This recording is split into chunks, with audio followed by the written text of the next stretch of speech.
Paladins are a staple of fantasy, and with the Paladin reveal in Baldur's Gate 3, it's the best time to talk about how Paladins work, both religiously and culturally, on the continent of Faerun. Beyond the obvious oaths that all Paladins swear, a Paladin is also normally devoted to a deity, and even a specific religious order at times. And these factors are as important in dictating the code of conduct that a Paladin follows as the oaths that they have taken. Paladins almost always universally follow deities, and it is usually the deities that they follow that empower them with their abilities. A Paladin who breaks his oath and turns his back on his original path will lose his abilities, as his behavior is no longer in line with the tenets of either his oath or his deity, and in doing so will be deemed unworthy of his divine power by his deity. Historically, in D&D, only those gods that are either lawful good, lawful neutral, or neutral good have had paladins and paladin orders, with very few exceptions. But with a near erasure of alignment,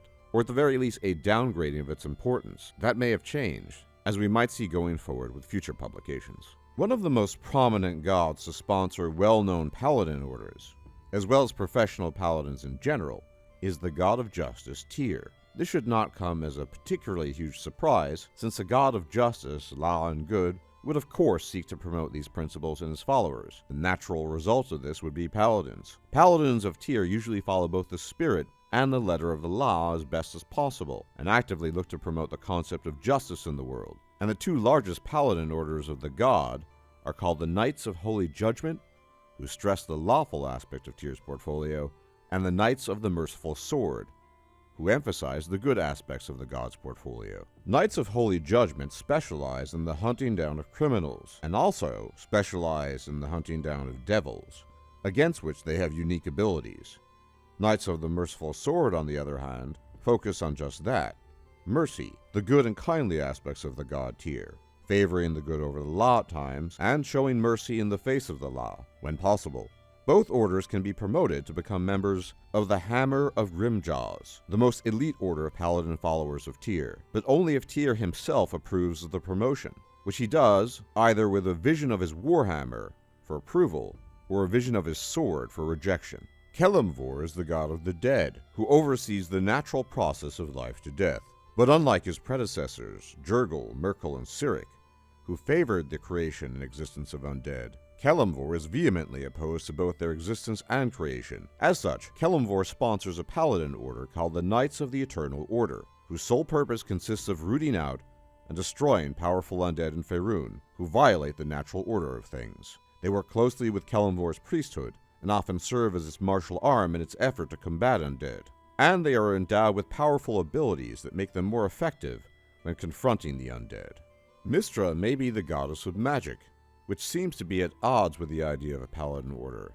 But this is not so. The Knights of the Mystic Fire serve the Lady of Mysteries as a martial arm of the Church. Although as dedicated to defeating evil as many other paladins are, Knights of the Mystic Fire are endowed with magical abilities not afforded to most paladins. Many have, for example, extensive training as wizards in addition to martial training, and they possess the unique ability to dispel magic through a power called Spell Shatter. They are natural foes of evil spellcasters, and work for the Church in the service of recovering and safeguarding powerful magical artifacts, and opposing anyone who would disturb the balance of the weave. Helm is the guardian of the gods, and the deity who governs over protection and watchfulness, and has long sponsored paladins to serve him in his name. As servants of a god of guardians and protection, paladins who serve Helm focus on protecting innocents against evil, but act far more proactively than Helm's clerics. The most prominent order of paladins is called the Vigilant Eyes of the God, who actively seek out evil to preemptively protect innocent lives and serve as a bulwark against the forces of darkness. Lathander is the Faerunian god of spring, dawn, renewal, and excellence, and accepts all those of good heart into his fold. When the need for martial prowess emerges in the Church of Lathander, then it is the Order of the Aster that is called upon. Whether it comes to the destruction of the undead, the opposition to the plots and plans of evil deities, or simply the execution of good deeds, the Order of the Aster is the strong right arm of the Church of Lathander, and paladins of the God of Dawn are much loved by the common folk, who regard them as exemplars of the path of good.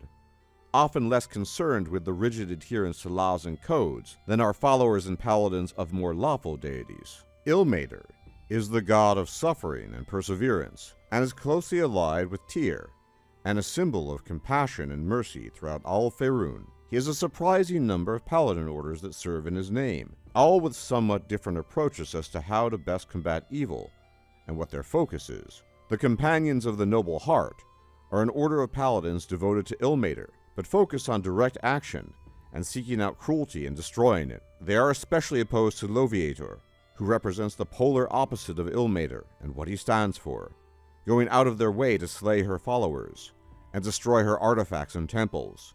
Their counterpart order, but close ally, is the Order of the Golden Cup, paladins dedicated to Ilmater, but embodying his mercy. They seek out the weak, injured, vulnerable, and defenseless, and protect and heal them as best as they can.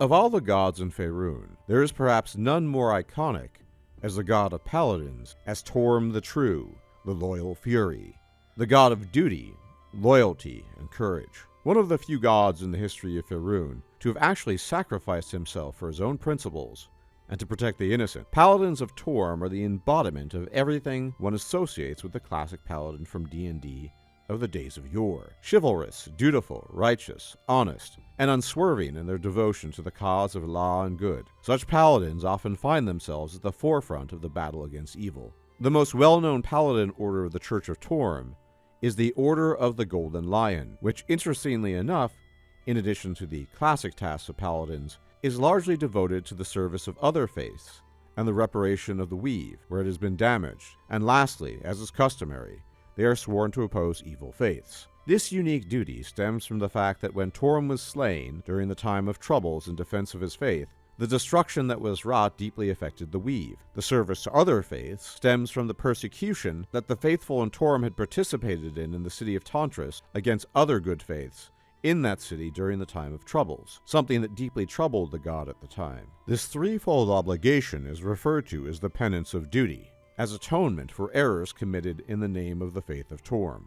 Although many other gods have orders of warriors that they sponsor, they are either not explicitly mentioned as gods in Baldur's Gate 3 yet, or alternatively are not the type of gods that sponsor orders of holy warriors or paladins. Evil deities sometimes sponsor warriors, but rarely paladins, and others traditionally have had other types of followers. For example, Miliki is the goddess of the forest, and therefore a patroness of rangers, of which she has many as followers. But rarely does she sponsor paladins, though in 5th edition it is plausible that a paladin, having taken an oath of the ancients, might swear allegiance to her. Similarly, Selûne formerly had an order of paladins during ancient Netheril, but these have long ceased to be.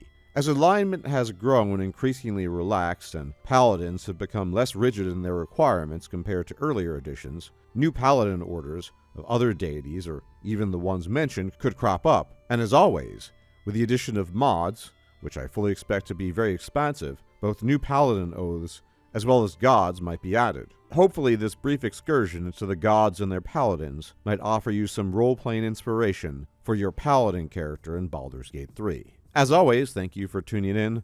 Please leave a like, comment, share, and subscribe as it really helps out the channel, and I'll check you out next time. Take care.